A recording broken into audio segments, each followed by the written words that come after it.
Good afternoon, happy All Hallows Eve. This is Badger Dirt Outdoors, and tonight we are going to be doing something that I hope to make a tradition for this channel. Tonight I will be telling of American folktales fit for ghastly campfire stories, as well as shorter, more recent stories shared by others in the survivalist forms sprinkled in.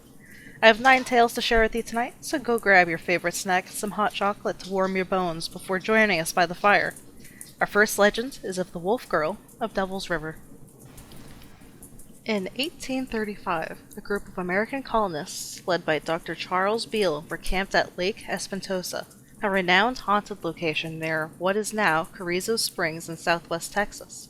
Half a mile away from the Beale group, John Dent and his pregnant wife Molly Pertool Dent, both from Georgia, had built a brush cabin. Dent had come to trap beaver in the Devil's River area, north of the present-day Del Rio, but was also on the run from the law for the murder of a fellow trapper in Georgia. The Dents were to prove fortunate in their choice of a site distant from the lake. A band of Comanches raided the main Beale camp and massacred most of the inhabitants, afterwards throwing the bodies of the victims and their carts into the lake. Even at this time, Espantosa Lake had acquired a reputation for ghostly goings-on. This incident adding to the story of ill luck and sorrow centered around what to this day Mexicans consider a haunted location, the name Espantosa meaning frightful. As Molly was approaching the end of her pregnancy, the couple were reluctant to travel despite the danger of hostile Indians. One night in May 1835, there was a severe thunderstorm and Molly went into labor. She appeared to be having problems with the birth, so Dent decided to ride westwards for help. He arrived at a Mexican goat ranch on the Pecos Canyon and told them desperately about his wife's condition, begging for someone to ride back with him. But as the Mexicans prepared their horses to leave, there was a furious crash of thunder and a bolt of lightning struck Dent from his horse, killing him instantly.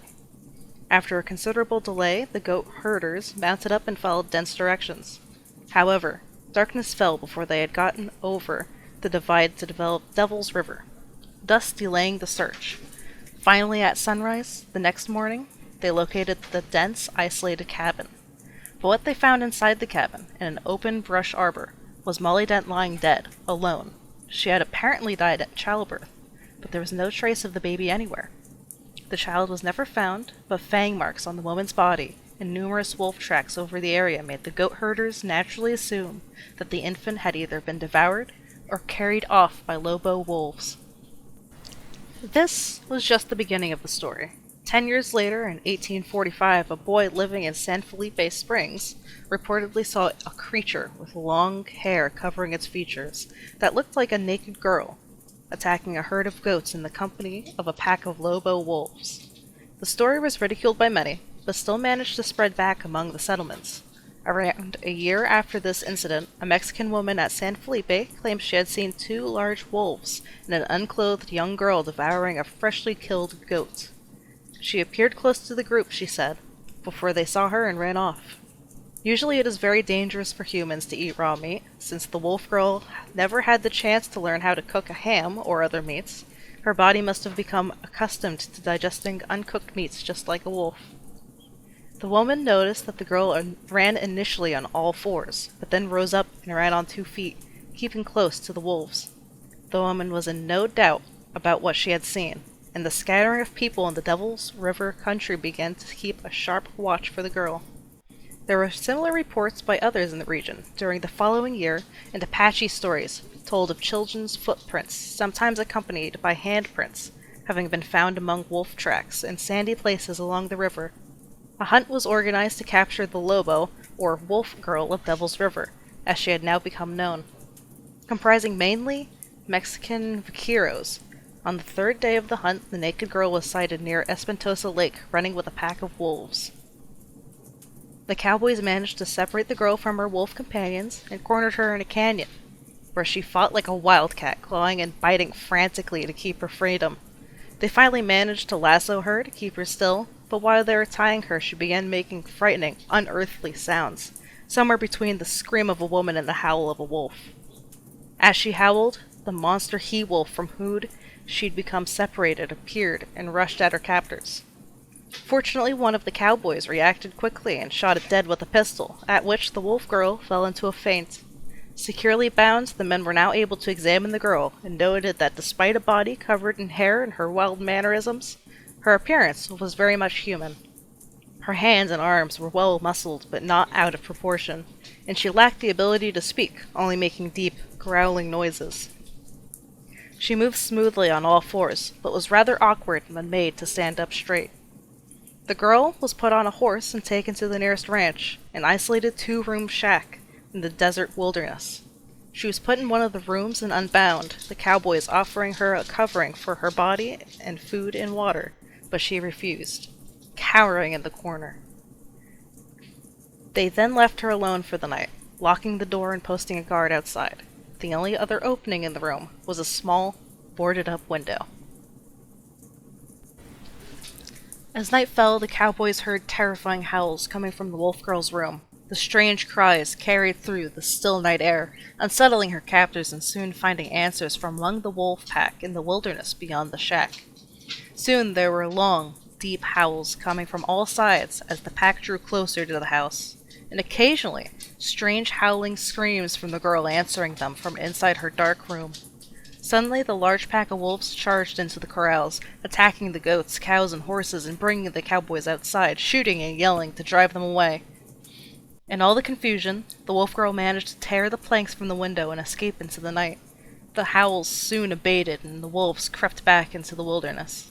The next day, not a trace of the girl could be found, though there were a few unverified reports in the following years of a young-haired, covered girl being seen with a wolf pack in the area. No one ever came in close contact with her. Meanwhile, gold had been discovered in California and westward travel had increased significantly. In 1852, a surveying party of frontiersmen searching for a new route to El Paso were riding down to the Rio Grande at a bend far above the mouth of Devil's River. They were almost at the water's edge when they saw at close range, sitting on a sandbar, a young woman suckling two wolf pups. Suddenly she saw them, quickly grabbed the pups, and dashed into the brakes at such a rate that it was impossible for the horsemen to follow. The girl would have been 17 years old that year.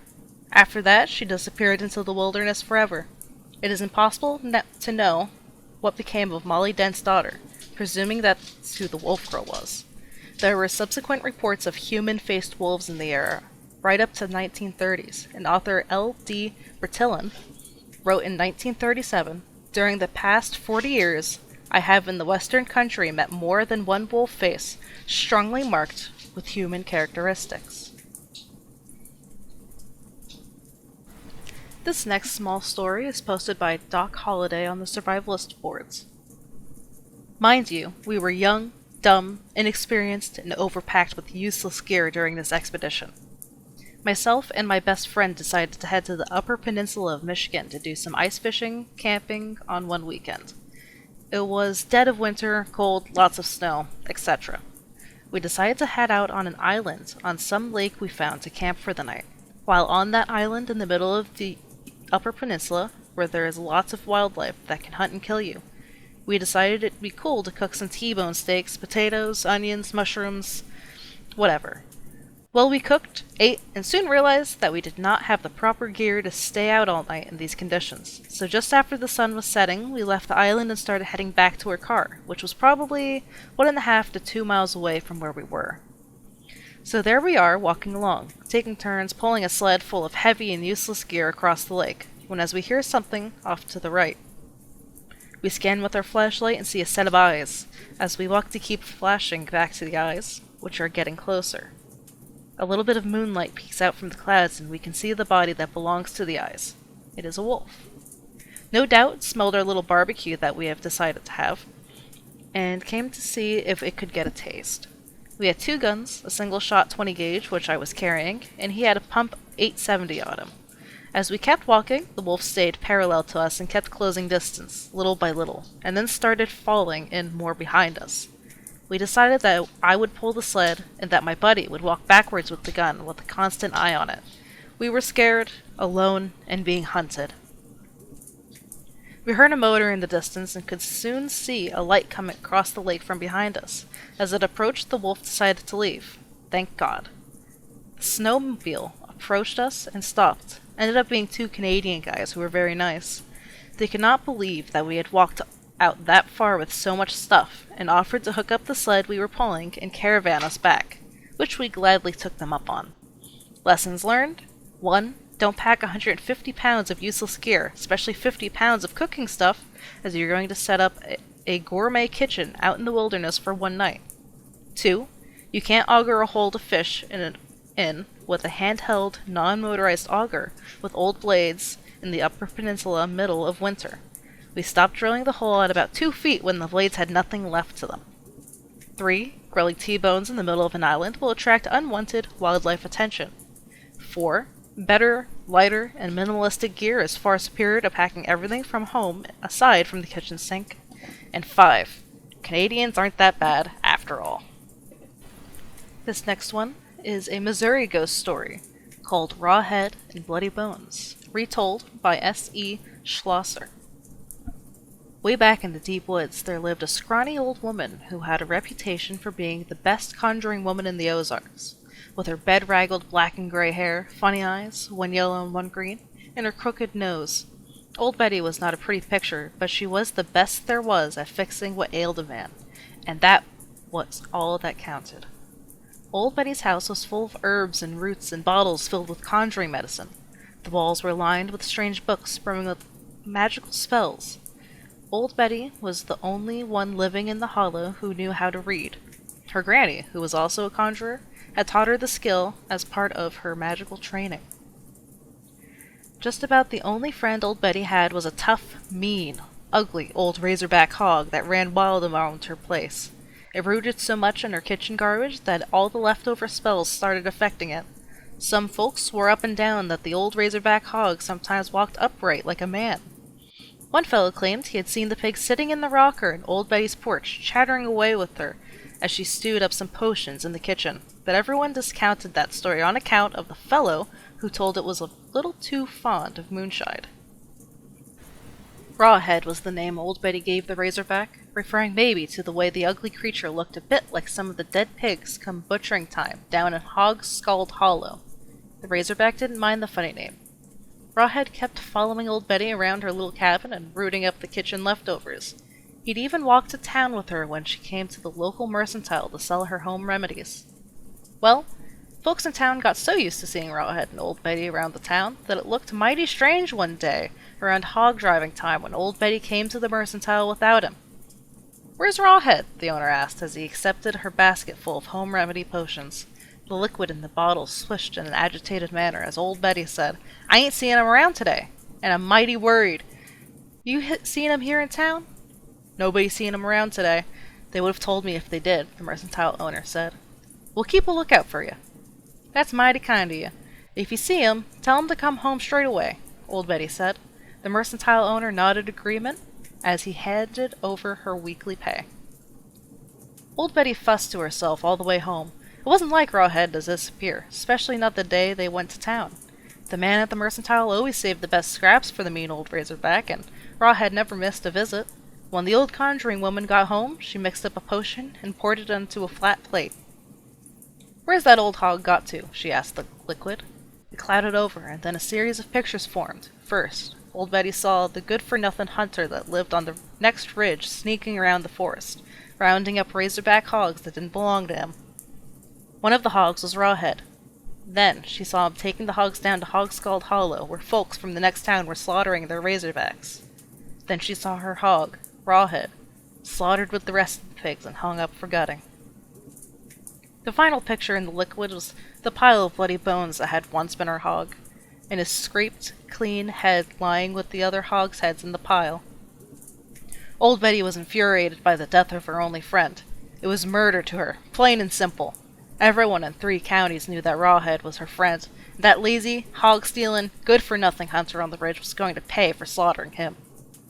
Now old Betty tried to practice white conjuring most of the time, but she knew the dark secrets too. She pulled an old, secret book her granny had given her and turned the very last page. She lit several candles and put them around the plate containing the liquid picture of Rawhead and his bloody bones. She then began to chant, "Rawhead and bloody bones, Rawhead and bloody bones." The light from the windows disappeared as if the sun had been snuffed out like a candle. Dark clouds billowed into the clearing where Old Betty's cabin stood, and the howl of dark spirits could be heard in the wind that pummeled the treetops. Raw head and bloody bones. Raw head and bloody bones. Betty continued the chant until a bolt of silver lightning left the plate and streaked out through the window, heading in the direction of Hog Scald Hollow. When the silver light struck Rawhead's severed head, which was piled on the hunter's wagon with the other hog heads, it tumbled to the ground and rolled until it was touching the bloody bones that had once inhibited its body. As the hunter's wagon rumbled away towards the ridge where he lived, the enchanted Rawhead called out, "Bloody bones, get up and dance!" Immediately, the bloody bones reassembled themselves into the skeleton of a razorback hog, walking upright, as Rawhead had often done when he was alone with Old Betty. The head hopped on top of his skeleton, and Rawhead went searching through the woods for weapons to use against the hunter. He borrowed the sharp teeth of a dying panther, the claws of a long-dead bear, and the tail from a rotting raccoon, and put them over his skinned head and bloody bones.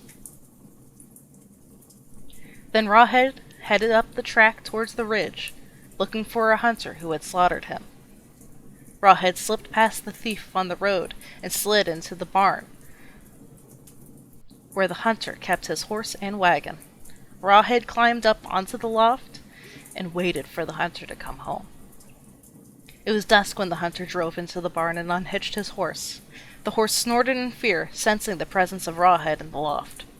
Wondering what was disturbing his usually calm horse, the hunter looked around and saw a large pair of eyes staring down at him from the darkness in the loft. The hunter frowned, thinking it was one of the local kids fooling around in his barn. "Land of Goshen, what have you got those big old eyes for?" he snapped, thinking the kids were trying to scare him from some crazy mask. "To see your grave," Rawhead rumbled very softly. The hunter snorted irritably and put his horse into the stall. "Very funny. Ha ha," the hunter said, when he came out of the stall. He saw Rawhead had crept forward a bit further. Now his luminous yellow eyes and his bear claws could clearly be seen. "Land of Goshen, what have you got those big claws for?" he snapped. "You look ridiculous." "To grave your grave," Rawhead intoned softly, his voice a deep rumble that raised the hairs on the back of the hunter's neck. He stirred uneasily, not sure how the crazy kid in his loft could have made such a scary sound if it really was a crazy kid. Feeling a little spooked, he hurried to the door and let himself out of the barn. Rawhead slipped out of the loft and climbed down to the side of the barn behind him, with nary a rustle to reveal his presence. Rawhead raced through the trees and up the path to a large, moonlit rock. He hid in the shadow of the huge stones, so the only things showing were his gleaming yellow eyes, his bear claws, and his raccoon tail. When the hunter came level with the rock on the side of the path, he gave a startled yelp, staring at Rawhead. He gasped, "You nearly knocked the heart right out of me, you crazy kid! Land of Goshen, what have you got that crazy tail for?" "To sweep your grave!" Rawhead boomed, his enchanted voice echoing through the woods. Getting louder and louder with each echo, the hunter took to his heels and ran for this cabin. He raced past the old well house, past the woodpile, and over the rotting fence into his yard, but Rawhead was faster. When the hunter reached his porch, Rawhead leapt from the shadows and loomed above him. The hunter stared in terror up at Rawhead's gleaming yellow eyes and the ugly razorback hog's head, his bloody bone skeleton with its long bear claws, sweeping raccoon's tail, and his gleaming sharp panther teeth. "Land of Goshen, what have you got those big teeth for?" He gasped desperately, stumbling backwards from the terrible figure before him. "To eat you up like you wanted to eat me!" Rawhead roared, descending upon the good-for-nothing hunter. The murdering thief gave one long scream in the moonlight. Then there was silence, and the sound of crunching. Nothing more was ever seen or heard of the lazy hunter who lived on the ridge. His horse also disappeared that night, but sometimes folk would see Rawhead roaming through the forest in the company of his friend Old Betty, and once a month, on the night of the full moon, Rawhead would ride the hunter's horse through town, wearing the old man's blue overalls over his bloody bones with a hole cut out for his raccoon tail. In his bloody bear-clawed hands he carried his raw, razorback hog's head, lifting it high against the full moon for everyone to see. This next short is posted by Her and the Hunter from the Survival Sports. It was 30 minutes past legal sunset. Darkness descended onto the hardwoods, filling the valleys first, then topping the ridges. The golden hour had come and gone, and I hadn't seen a single deer that evening hunt. I was 13, and it was my first season hunting alone. Up until this point, I had always been with my father or an older sibling. I stood up from the blowdown I'd been sitting on, cleared my firearm, a Marlin 30-30, put it on safe and slung it over my shoulder, prepping for the half-mile walk back to our camp set up on the next ridge.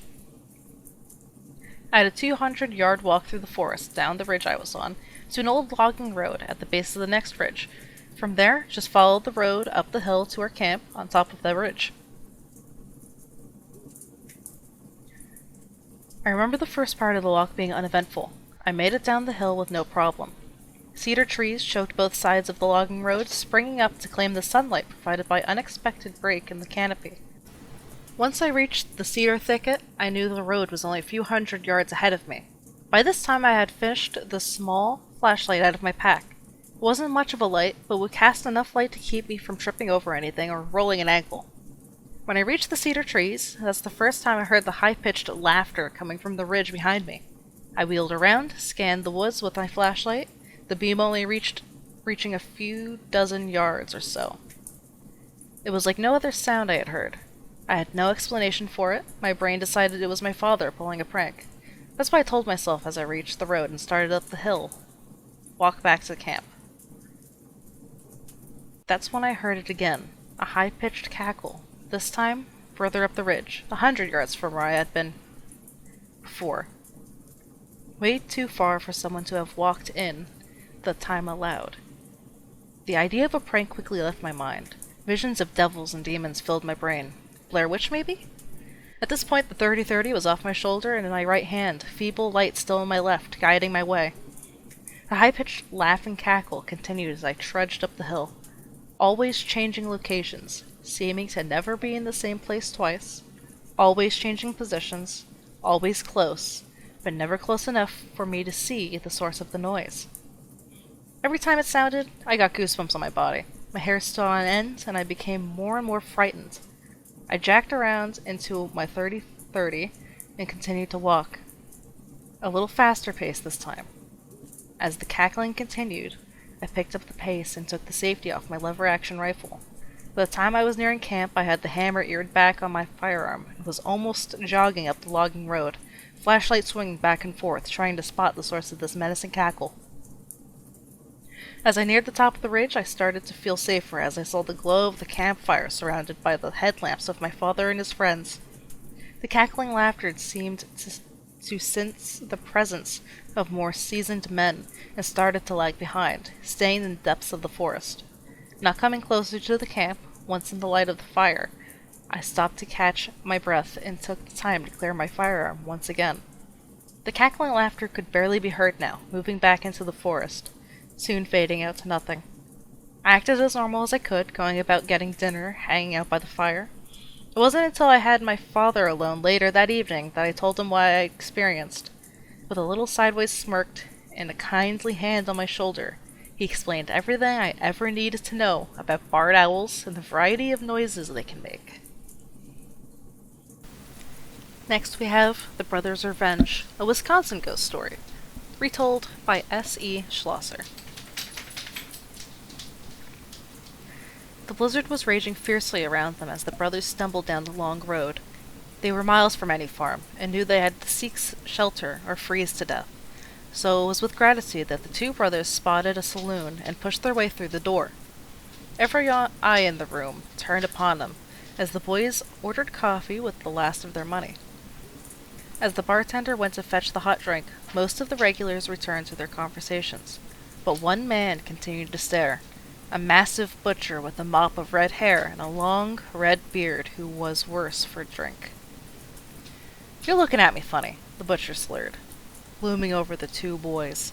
"We weren't looking at you," said the older boy. "We were just warming ourselves by the fire." "Are you calling me a liar?" he shouted. Around the room, crowd grinned. They loved a good fight. "We didn't say that," said the older boy quickly, waving his hands and accidentally striking the butcher on the arm. That did it. The butcher grabbed the boy by the collar. "No one hits me and gets away with it," he roared, and threw the boys headfirst into the huge fire raging in the hearth. There was a moment of stunned silence in the saloon. and then the elder boy screamed in agony as the flames engulfed him from head to toe. The younger lad shouted in terror. The older boy stumbled out of the fireplace as the little brother tried to beat out the fire with his small hands. The butcher loomed above them, grinning sadistically as the flaming boy lost consciousness, his screams dying away. "Your turn," the butcher said to his brother. The younger boy gasped in fear and fled for his life out into the raging snow. The boy's little frozen body was not found until the spring. One evening, a decade after the death of the two young boys, a burly man with a long red beard came strolling down the road, one taken by the brothers. The butcher had heard rumors of a ghost, but had discarded them as so much poppycock in tavern talk. As he meandered down the road, he became aware that the silence had fallen, and in the odd silence he heard the footsteps of a large animal. They walked when he walked, and stopped when he stopped. Pulse pounding madly, the butcher turned. Behind him, large as an ox, stood a black dog with blazing blue eyes and sharp teeth. The butcher had seen those blue eyes once before, gazing at him from the face of a young boy trying to save his burning brother. The black dog growled softly and took a step forward. The butcher whirled around to flee and found himself face to face with a tall figure covered from head to toe in flames. The burning boy reached out toward the butcher with his hands withered and blackened by fire. The butcher gave a terrified scream and fell, blood gushing from his eyes and nose. He was dead before he hit the ground. To this day, the black dog and the flaming figure still appeared in the vicinity to harass travelers and speed them on their way. This next story is posted by Ford Trucks Forever and the Survivalist Boards. And yet another time out diving. An elder of the church I attended growing up knew I was seriously into scuba diving. He always inquired about how things were going. One day I mentioned to him about finishing up my advanced open water and search and rescue classes. He seemed impressed and asked me if I had any inclination to use my newfound skill set. He was a full-time fireman in the city and also a volunteer in the small town he lived in. They occasionally did search and rescue or recovery at some area lakes. He asked if I would be interested the next time he was called out. I said sure. Sounded like a good way to get some real-world experience. Well, that day came soon enough. He called and told me there had been a possible drowning and the two girls had not been located yet. Well, like an idiot, I agreed to help out. Went to the lake and there were a few divers there already. Phil, my fireman friend, hooked me up with another diver and we discussed the usual routine to search. This time we used a rope while a diver would hold it at one location and the other diver would circle around and bring the rope up shorter with each pass until the stationary diver was reached. This went without issue for most of the morning. Even though most lakes had zero visibility once you were more than 2 feet down and used to this, I still always felt less than comfortable. The depths we were searching rarely got more than 20 feet down, but with no visibility, it really didn't matter how deep you were. The sun didn't leave you any idea it was shining, even early afternoon. Occasionally the rope would snag up on something, and then I would have to go check it out. Swim over in a straight line, pulling the rope until I found the problem. Well, that was the norm to proceed, until the last time I went out to search. Going through the routine of circling around, the rope caught and snagged up. I pulled at it a few times and did not get a direct response from the other driver, only a very slight pull.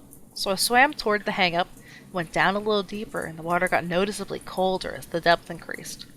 It was totally normal in a murky lake and was still not too cold to be uncomfortable. In dirty water, the thermoclines come much closer together. Every couple of feet, it would change very noticeably. It did get cold enough I was starting to chill, but I went to find the snag. As I dropped down to the bottom, my flippers sunk into a couple feet of silt. This is usually water muddied up very much, but not so heavy that it sank and settled down. I found what was thought to be the problem with rope. It was tangled up in a tree stump. When the tree stumps are submerged for years in water, the dirt around usually washes away, exposing the roots that are left completely intact. The wood also gets extremely hard and next to impossible to break or even cut with a saw, also very slippery and slimy from the green underwater growth. There was a noticeable but ever so slight current I could feel moving past me. That's what I thought was causing a slight tug on the rope, so as I felt around to free the rope, my arms were going between some of the exposed roots. But when I got in a tight spot, something happened I was not, or ever, will be prepared for. It felt just like something grabbing at my arm. Not just once, but I kept trying over and over. Now it didn't take me but a second to have the total shit freaked out of me. I dropped the rope and tried to swim up and away. But standing in that silt, I had sunk down nearly 2 feet and could not get any momentum to head to the surface. I started pushing away and kicking. When I broke free and finally started to ascend again, there was something trying to grab my legs. This really put me into high gear to get the heck out of there. Usually, when something freaks you out underwater, you will drain the tank dry very quickly. I had been very good to pace my breathing even when I ever got spooked, but this time was just a little different. As I broke free from the tree trunk and heavily taking a huge breath in, the regulator was pulled out of my mouth. Not good. All of that suction on the regulator that was now spewing air out everywhere, but in my mouth caused a massive intake of dirty lake water. This just made it worse. Out of breath, full of water, and nowhere but up to get out of there. And up was not happening. As I was nearly panicking to swim up to the surface and coughing with lungs feeling they were full of water, was not getting very far. Without lungs full of air, your body is not buoyant, so you don't go up fast as your fins are pushing to. So I immediately grabbed for the emergency inflation string from my buoyancy compensator. This filled up and I shot to the surface. My head popped out above a good 2 feet and was very quickly noticed by those around in the search operation.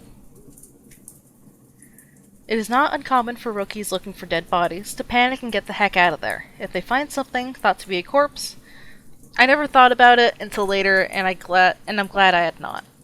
There is something very unnerving about grabbing at a dead body underwater in total darkness. It was a feel that is unmistakable. You will know what it is when it happens. That fear mixed with the sensation of fear I was now experiencing would have taken me over the top. I did not want to be the next victim in need of search and recovery. Since I was coughing up my lungs, a boat immediately headed my way and pulled me out. It got me calmed down a little by the time we reached the shore. My fireman Phil was now out of panic. If something had happened to me, he rushed over there lightning fast and profusely apologized for getting me in any danger. By now I was able to breathe a little better, but still coughing very hard when trying to talk anyway. About 30 minutes had elapsed, and finally was able to get a few words out. I drank down a good half-gallon of water by now, and breathing somewhat shallow but more regular. Phil was still in a panic, so I motioned for him to come over. I had no intentions to tell him what I thought had just actually taken place, but did explain that I must have gotten tangled up in an old tree trunk, and the regulator got knocked out of my mouth when trying to free up the rope. Then something else took place I will not ever forget. There were 2 other divers in the same spot I was earlier. Since I had made a scene, a few dropped down to continue the search. They had ascended to the surface, screaming and yelling. Both went to shore, stripped out of their gear that was supplied to them. They were shaking their heads at each other and swearing never to dive again. They were making so much commotion it took away from the attention that was focused on me for the last hour. I was somewhat glad for the now attention directed towards something other than myself, but these older guys were acting just raving mad.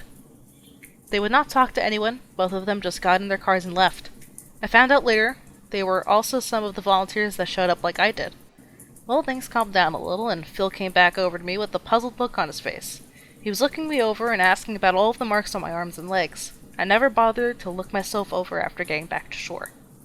Both my legs and one arm had been scratched in streaks with bruises.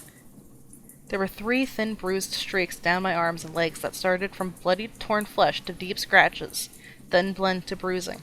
It did not look serious as it might sound, not so much different than what you expect falling through from the top of a tree, except for the long streak of bruising. The rest of visible damage looked fairly common in my younger years, doing stupid things. What I remember vividly to this day, I used to ride my bike down the street fast as I could pedal, then crash into an evergreen bush. To get thrown off and slam through, and landing on the other side. No major damage except for all of the scrapes, scratches, and anything else that would be incurred during such an expedition of stupidity. But that was just some of the fun growing up. What was odd is the 3 lines of scratches and bruising on one side had a single matching one around the other side of arm and leg. No scratches with a single mark, but bruising was a little darker and wider. I just brushed it all off as really getting tangled up in the stump roots. Now the other diver's attention was where all of the commotion had been focused around for the last hour and a half.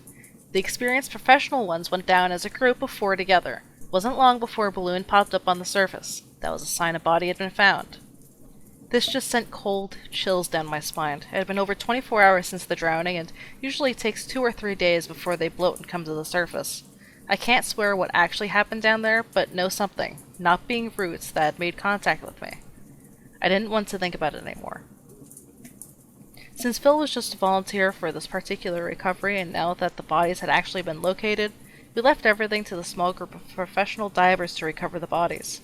Our job was just assisting in locating. The actual recovery had to be made by the ones on the search and rescue team, or recovery in this case. It was a few days later that Phil stopped by to follow up on me. He wanted to find out if I was doing okay, and ask if there was anything else I may have remembered from my dive. He also had a newspaper article covering the recovery. It had listed the incident and thanked all of the volunteers that offered their help. It went into detail of how the bodies were swept down and trapped in exposed roots under a tree stump. They had been dead for over 24 hours from the coroner's report. It was also assumed they were possibly alive when initially trapped, as there was broken fingernails and they were severely scraped nearly to the bone fingertips. They also said the bodies would likely have been never located if the girl's arms had not been wrapped up in that search rope. Phil looked straight into my eyes. He asked again what happened down there. I told him that my legs got stuck in the silt and then knocked off my regulator. I looked down at the ground while answering his question. I never mentioned my mouthpiece was torn off either, trying to deflect that moment. I asked whatever happened to the other guys I had left. He said they have not been seen or heard from since. He did not know who they were, but was not that uncommon for volunteers to freak out at sometimes, especially ones that had not been in a recovery situation before. Well, I definitely got some hands-on experience that day. Enough to last me a lifetime. This next story is called Peyton's Pumpkin Patch by Tom Coleman. Don't go into Peyton's Pumpkin Patch. They got taties in there. How many times have I heard that growing up in South Louisiana? Seems like every time I turn around to go outside, my mom and pop would tell me, don't go into Peyton's Pumpkin Patch. They got taties in there.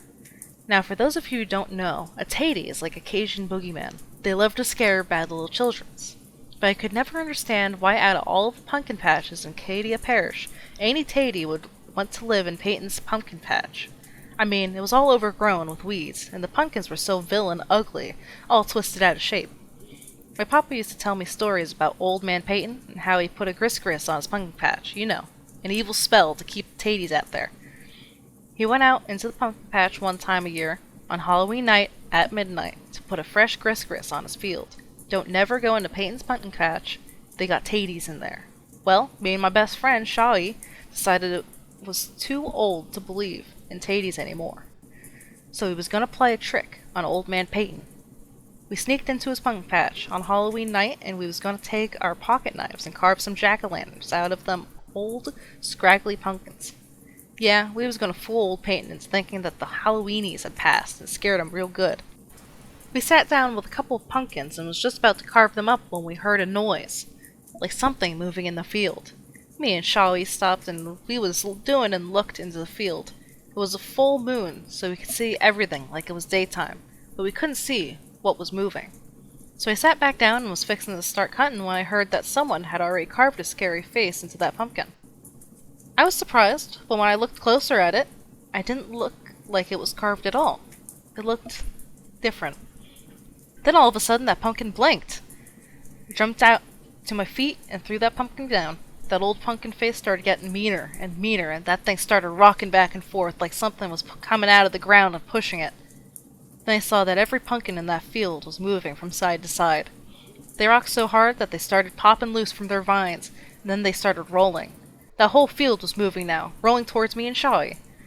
You think we ran? Flamme de chou caprice. We ran like a goat with our tail on fire. Then pumpkins started chasing us, rolling right behind us. We ran through that field towards the town. We heard that rumbling sound like an earthquake, and I looked back over my shoulder and saw a mountain of pumpkins tumbling towards us. Each one of them had a mean, scary face, and their mouths were getting bigger and bigger like they was going to swallow us whole. Shawi and me ran towards the big ditch at the end of the field as fast as we could. We ran down the side of that ditch like these pumpkins were getting close. They could roll down faster than we could run, and I felt them big orange things hitting the back of my boots. I knew we was done for, and then we started running up the other side of the ditch. Now those pumpkins could roll uphill as fast as they rolled down, so when we finally reached the top of the other side, me and Charlie finally stopped and looked back. The pumpkins that had rolled up with this side were rolling back down. We made it. But then we saw the pumpkins roll back up the other side, and then back up this one. Each time getting higher and higher. They were trying to get over the side. Me and Shalia started running towards the town, screaming on top of our lungs, "Help me! Save me! Peyton's pumpkins are trying to eat me!" We ran straight to the fire hall where there was a bunch of men sitting outside playing cards. When they heard our screams, they didn't laugh or ask any questions. Instead, they ran to the fire hall and grabbed those big chopping axes, and then they ran back towards Peyton's field. We finally caught up to them in the ditch where they were smashing all of those pumpkins with their axes. When they had busted up every last one, they went into Peyton's patch and set the whole field on fire. It was the biggest fire me and Shawi ever saw. That black smoke curled up into the sky and completely blocked out the full moon. Now I'm going to tell you something, and if you don't believe me, you can ask Shawi. But above the roar of that flame, we heard screams, hundreds of screams rising up from that smoke. Ooh, it gives me the frisson just thinking about it now. Now, old man Peyton was never seen again since that night. Some people say he ran away, some think that something bad happened to him. And that pumpkin patch? Well, never grew another pumpkin since then. In fact, if you go to Acadia Parish today, you won't find another pumpkin patch anywhere around there. But if you ask someone around there where old Peyton's field is, they sure can tell you. But they also gonna tell you, don't go into Peyton's pumpkin patch, they still got taties in there. Okay, this will be our last story from the Survivalist boards. This one is posted by 72 Shane. The only thing I can think of happening years ago, this was back when it was okay to build permanent tree stands nailed into trees. I scouted out a new area and settled on an area where an oak flat joined a big thick swamp. It's pretty open except for one grove of head-high palmettos and brush that came from behind my stand and went into the swamp. I was able to climb into a fork of an oak tree by climbing a small dogwood next to it. After hoisting up my wood and nailing up a very stable platform and seat about 15 to 20 feet up, I dumped out some corn and left. This was in the summer as I was hog hunting. It was 2 weeks before I made it back to hunt. Everything was fine as I walked in before daylight and got settled in. I noticed the corn was gone and lots of fresh hog sign that I could see by my small light. After everything got quieted back down as I sat in the dark, I kept having that feeling of being watched. Now I have hunted, camped, and grew up in the woods, and I am completely at home day or night in the darkest deep swamps, and never felt this feeling. I wasn't scared because I didn't know to be, I just couldn't put my finger on it. The feeling never changed, but I couldn't get used to it. I was on edge, I guessed. I never saw or heard any animals that morning that I could remember till I was climbing down about mid-morning. I had lowered my rifle and was in the process of slithering from the oak to the little dogwood when I saw something out of the corner of my eye about the same time I heard it. I heard the crash and just barely caught sight of something running through the palmettos parallel to me. Now I say barely because it looked like a huge, man-high, brown dog. Honestly, I thought buffalo instantly. How crazy is that? It crashed through the thicket and I heard it hit water. It sounded like a herd of hogs plowing through. I wrote it off as a deer that jumped and me glimpsing it made it look different. Well, I thought about that sight and the feeling I had all morning as I drove back home to do a little work before hunting. Again that evening, around 2 or so that afternoon, I was again walking back into that stand, still thinking about the oddness of the morning.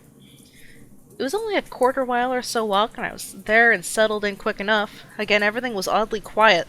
I had been sitting maybe an hour or so when I heard the faintest splash of hogs, I assumed, across the thicket in the swamp. As it got louder, instead of that excited, eager feeling you would normally get, I was getting nervous. It was so weird because I had never felt that way before. Well, what I thought were a bunch of hogs turned out to be one single critter. When it was within 100 yards, I could hear it so plain and clear. Whatever it was in no hurry and stayed out of sight on my blind side across the thicket. I had scouted all this out, and I knew the water it was in was waist deep on me, and this thing was picking its feet or legs clear out of the water as it walked. I could hear the splash, drip, drip, drip, splash, as it put one foot in front of the other, real slow, like it was trying to be quiet. I thought it might be another person till I thought about how deep the water was. I would never point a gun at a noise or anything I wasn't planning to kill dead, but as that noise got louder and got to the edge of the thicket, I was looking down the barrel. Still unsafe to finger off the trigger, of course, but still, you gotta know me to know how serious this must have been. I was actually shaking. Well, it got to the edge of the water with about 40 yards of thicket before the open ground between us. It crashed about 10 or 15 yards and then went quiet. Deathly quiet. No sound, no frogs, no crickets, no birds, no nothing. I might have imagined it, but I thought I could hear something every now and then, like it was slipping in on me. It was getting dark by then, and to say I was shaken would have been an understatement. I never saw or heard anything else that evening, but I walked out backwards right before dark. I was so put off by it I had forgotten my bag, fanny pack today, hanging on a nail in the stand. I realized that while I was driving home. Told my granddaddy about it that night, and he of course made fun of me. If all that wasn't bad enough, here's the crazy part. Most folks don't believe. It was 2 days later before I got the nerve to go back after my bag. I carried a shotgun this time as I felt more secure with it, though I doubt I could have hit anything at this point. It was an old rabbit ear, and I kept my thumb on the hammer the whole walk in. Of course, I went in midday. I kept my eyes peeled as I slipped in towards my stand. Like I said, it was pretty open, and except the thicket, which would be on the other side of my stand from where I was coming in. I got about 35 yards or so from the stand and glanced up. It was gone. I don't remember seeing it piled on the ground below, but it was not in the tree. I could see white all around where it was, like the bark had been scratched and clawed all to hell. My bag was still hanging on that nail. I never looked back and to this day I have not been back to that swamp. A few years after my little incident, it was all clear cut and part of the swamp was filled in. There are houses there now. I've told a few people about it, but I usually have to drink a few to talk about it. Like now. Only one person has believed me, but he won't tell me why. He also hunted the general area, and I think he might have had a run-in with something as well. I'm not really asking anyone to believe this, just thought I would tell it.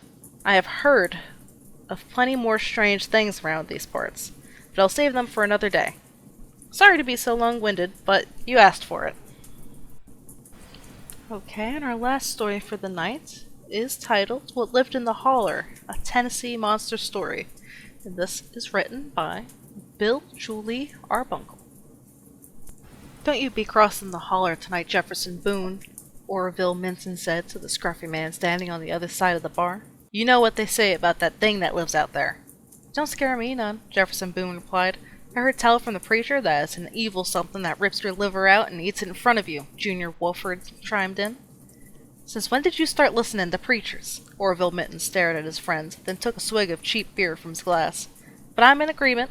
It's an awful creature been known to attack the lone traveler who crosses Egypt holler on dark, moonless nights. Hogwash, Jefferson Boone said. 'Tis your life, Jefferson Boone, but if I was you, I'd go ask old Widow Doyle if you could sleep in the straw in her barn. May you offer to do some chores in exchange. Now that's a clever idea, friend, Junior Wofford said. And I concur. The widow lives on the edge of the holler, and she knows the stories. Won't be no shame in asking for help. Besides, she's known you since you was a youngin'. Knowed most of us since we were youngin'. Enough to walk and talk, and she'll let you stay safe in her barn tonight. Jefferson Boone shrugged his shoulders. Don't need no protection from old wives' tales. He bent down to check that the laces of his brogans were tight, then stood up, buttoned his coat, and headed out the door. Hogwash. He gripped the door handle, turned it, and tugged open the door. Ain't nothing but hogwash and old wives' tales. He stepped across the threshold of Orville Minton's establishment and into the chilly Tennessee night. Ain't no spooks but the old ones running around in your empty heads. He pulled the door closed, leaving the two men inside to wonder over his fate. The man settled into a steady pace as he walked. The only sound was the thud of his shoes against the hard dirt. Jefferson Boone traveled nearly half a mile before he realized something was amiss. He stopped to listen to the forest, and then realized what it was that was bothering him. No crickets were chirping. No owls hooting. Not even the sound of tree branches swaying and creaking. Just nothing. The silence unnerved him, but he had come too far down the trail to give in to fear, so he tugged his coat tighter, squared his shoulders, and resumed his walk. Jefferson Boone had gone only a few steps before a heavy gust of wind sent branches swaying and leaves rustling. Here and there, twigs snapped and fell to the ground. The wind nearly knocked the man over, but he managed to lean against a large tree until the fury blew itself out. He stayed there for quite some time, listening to The trees creak and groan. From time to time, Jefferson Boone could hear a soft thud as an acorn or pine cone hit the ground, and then he heard a new noise. A sharp crack, as if someone or something had stepped on a fallen twig. Then all was quiet. Jefferson Boone stiffened against the tree. He wasn't alone in these woods. Every dark story he'd ever heard about the forest and the hollow flashed through his mind. Tales of dark creatures, old Indian spirits looking to share their sorrows, headless soldiers from the war between the states looking for vengeance. Stories of being followed by an invisible something, men hunted by the devil himself, and he had been foolish enough to think that by sheer stubbornness he would be the exception to the rule. He shuddered and then forced himself to stand still and listen to the forest. The trees had ceased their swaying and no longer dropped branches and pine cones. The woods had dropped back into the silence Jefferson Boone had encountered when he first stepped on the trail. But the man was not convinced all was well. Whatever, or whoever, had stopped on the twig was still somewhere nearby. Like the forest, it too was silent.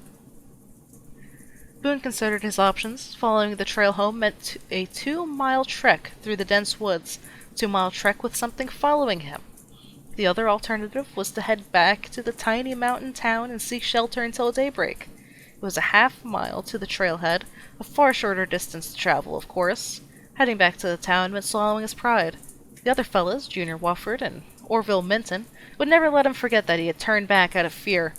They'd bring it up every time he stopped in for a drink. "Seen any monsters tonight, Jeff Boone?" That'd be the joke that never died. No one in their right mind would want to face that kind of ridicule. That settled the question. The man made his mind in an instant. "Hogwash," he said. "I'm going home." He stepped away from the tree and back out on the trail.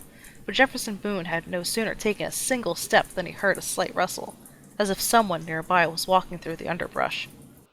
The sound shook him to the core. There was no longer any doubt.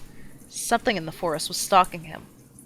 The man wanted to run back to the safety of his friends in the small mountain village, but again, he forced himself to stand still. Jefferson Boone knew better than to run. Running might turn the whole thing into a cat-and-mouse type of contest. The mouse gets scared and starts to run back to its nest, but the cat's been waiting for that moment, because there's nothing a cat likes better than chasing and playing with the mouse before finishing off. At this very moment, Jefferson Boone felt very much like a mouse cornered by a very big cat. There were cats in these woods. Mountain folk talked often about losing chickens and smaller animals to bobcats. Every now and then someone would catch sight of one, and out came the hunting rifles. Not every bobcat wound up stuffed and hung above the fireplace, but there were enough stories to lend credence of predators hiding in the thick forest. And maybe, just maybe, Jefferson Boone thought, that's what was following him on this chilly, moonless night. He almost laughed at himself as he realized he'd been scared out of his wits by a cat. Sure, bobcats were no laughing matter. They can kill a man, but Jeff Boone knew that the best way to chase a big cat away was to make enough noise to scare it. "Hey," he called out into the night, "I ain't afraid of you. Shoo, cat! Shoo!" He knelt down, grabbed a stick, and threw it against a tree. "Can't scare me none. Run away! Run away!" Boone stomped the ground and kicked at the dirt. "You ain't nothing. Get away now. You're just a great big kitty cat. Not some old wives' tale. Now get, be gone. You ain't nothing but hogwash, you hear me? Hogwash, hogwash, hogwash." He stamped the ground for good measure, then leaned back against the tree to catch his breath. "Reckon that'll scare away any big cats," he said aloud. The man chuckled at his own cleverness. If I'd thought half-mile ago I'd almost be halfway home instead of being here shivering at nothing.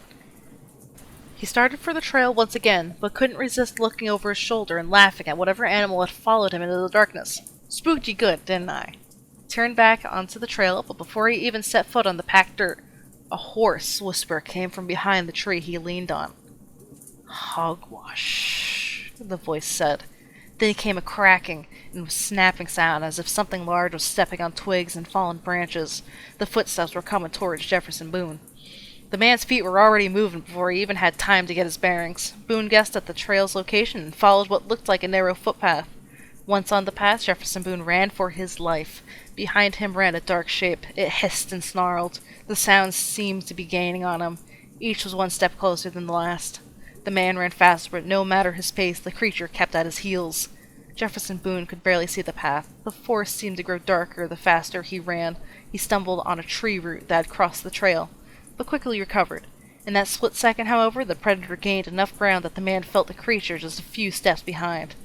Jefferson Boone pushed himself to run faster, but his strength was fading. He would have to find another way to escape his pursuer. Boone strained his eyes, hoping to see the edge of the forest. There was nothing but more trees. While looking out into the forest, he failed to see a rock in the middle of the path. His foot caught the rock, causing his ankle to twist and snap. Boone fell face down on the hard ground. He lay stunned and gasping for breath, but his mind told him to get back up and move. He rolled over and got back to his feet. A sharp pain shot up his leg. Boone looked down to see his left foot twisted backwards. He tried to straighten it, but it hurt so badly. He cried out and pounded his fist into the dirt until the pain subsided. It was a full minute before Jefferson Boone caught his breath. He tried to remember why he was running through the forest in the dark of night. Before he could piece it all together, he heard a slight rustle in the pine needles and fallen leaves that lined the sides of the trail. The noise, ever so faint, was enough to cut through the shock and pain. He recalled the chase, the terror that comes from being hunted, not the hunter. His body trembling with fear, with a new wave of pain washing over him. "Who's there?" he called. Another rustling noise. "Who's out there?" he said again. A footstep on the trail, no more than 10 feet away. Now 9, 8, 7. The footsteps stopped. Boone trembled. "Who are you? Why are you following me?" One step. Another.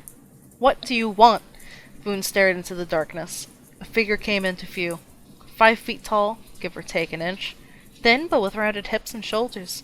The figure circled the fallen man, then knelt down beside him. Jefferson Boone stared into the soft features and breathed in a sigh of relief. You're a girl," he said. "I got scared and chased by a girl." He tried to laugh. A fresh wave of pain washed over him, and his laugh turned into a moan. The girl reached over and clasped at his hand. She stroked his arm as Boone struggled to control the pain.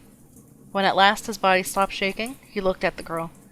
"I broke my leg. It's pretty bad, all twisted round. Ain't no way I'm walking out of here. You'll have to go and get me some help. The folks in the village will know what to do. You go get him now, okay?" The girl shifted into a sitting position and gently lifted the man's head onto her lap. She stroked his forehead and ran her fingers through his hair. Boone was puzzled by her actions. You go now, you hear?" he said. "It's getting colder out here, and I'm shivering bad." The girl continued stroking his face. "Please, girl," Jefferson Boone pleaded. "Go and get a doctor for me." The girl said nothing. The man grew agitated. "Can you hear me, girl? I'm hurt bad and I need some help." The girl sat still. Boone breathed a sigh of relief. She was listening. "Go and tell 'em I was in the woods and tripped. Just don't tell 'em I was running from a girl. They'll mock me for the rest of my days, and they'll always say something like, 'Did you think she was that spear-finger creature that was telling you about?' I think they was making up tales, Orville and Junior. They do that. Even said that the spear-finger disguises itself so it can stab you in the side and pull out your liver. Eats it, they said. Some friends, huh? What you think about that?" The girl was quiet for a moment, then laid her head down so that she could whisper an answer in his ear. Her answer was a single word that set Jefferson Boone shaking with fear. "Hogwash." "No," he whimpered. "No, you're not real. You can't be. Please don't." He looked up at the girl just in time to watch her face transform into the face of an old, haggard crone. "No." His body tensed as he felt a sharp, stabbing pain in his side, followed by a hard tug like someone was pulling his insides out. "No, you're not real," he said again. Then his world went dark. Riley Lane removed his hat as he entered the bar. He walked slowly to a stool and sat down. Orville Minton had never seen him look so pale. "Evening, Sheriff." The man nodded. "Whiskey. Just a shot before I head home." The bartender filled a shot glass and slid it over to the lawman. Sheriff Lane grimaced as he downed the liquid. "Never gets any easier," he said after a moment. "You okay?" Orville Minton asked. "You look a little shook up." "Couple of college boys from down the way came to the station this morning. Pretty shook up. Said they was hiking along that Egypt holler trail and found a body. Took me and Tommy White down to see it. You know, Tommy. Been on the force about 6 weeks. Rock solid deputy. He passed out when he seen it. He must have been there a good 2 weeks, judging from the decay. Animals got to it too, so was pretty mangled up, but He paused. When he spoke again, it sounded like his mind was far away, trying to forget the scene. Pretty sure we made an identification. Junior Wofford was seated 2 stools away. He leaned over and asked, "Anybody we know?" Sheriff Lane nodded. "Yeah, afraid so. We're about 99% it's Jefferson Boone." Orville Minton choked up. "Jeff Boone?" "Best we could tell, he'd fallen and broke his leg. Pretty bad. He's probably died from exposure, falling in the woods with nobody to help him out. But that ain't what killed him. When the coroner came up, he noticed right away that it looked like Boone had been stabbed in the side. Deep. Killer must have been a real sicko, too, because the coroner got to looking and discovered that the same knife was used to cut out Boone's liver. What kind of person does that?" He stood up to leave. "I hate to do it, but I'm going to have to call the state investigators from Nashville to drive down and look at this." He walked to the door and managed to pull it open. "Might want to be careful leaving tonight." He stepped outside and closed the door, leaving Junior Wofford and Orville Minton alone in the empty bar. Junior Wofford looked at his friend. "Spearfinger. We warned him. Jeff Boone's as stubborn as a mule. Wouldn't listen." Orville Minton filled 2 glasses with beer and slid one over to Wofford. "I'm gonna miss that hard-headed old cuss." June Wofford raised his glass. "To Jefferson Boone." Orville Minton nodded. "To Jefferson Boone." Outside the bar, a gentle fall breeze flung a pile of dried leaves across the parking lot. Not content with its petty vandalism, the wind picked up strength until it battered the building and shook branches off nearby trees. Then, as suddenly as it blew in, it stopped, leaving everything still and quiet. Too quiet. Not even the crickets were chirping. Well, I hope you all enjoyed our little story time today. I do actually plan on doing this every single Halloween. I originally intended to have this actually recorded in my yard with an actual campfire recording it. Really, what I wanted to do was a live stream on YouTube, but I'm not allowed to live stream on YouTube yet, at least on mobile. I'm locked from that. So, kind of settled with this. The weather hasn't been holding up enough, and honestly, it's too loud around my house to make a video out in my yard, in my opinion. It'd be even worse than what I'm sure you're already noticing in this, with the clicky-clacky of my dog's nails against the floor. He insists on dancing the entire time during this recording. But I do genuinely hope you enjoyed this. All of the links for the stories are down in the description. I highly recommend hitting up some of the websites, especially for the larger folk tales. They have tons of content there. So if you want to read more or, save the story for your own telling, go for it. And definitely give those authors a look up. Thank you for watching, and we'll do this again next year. Happy Halloween!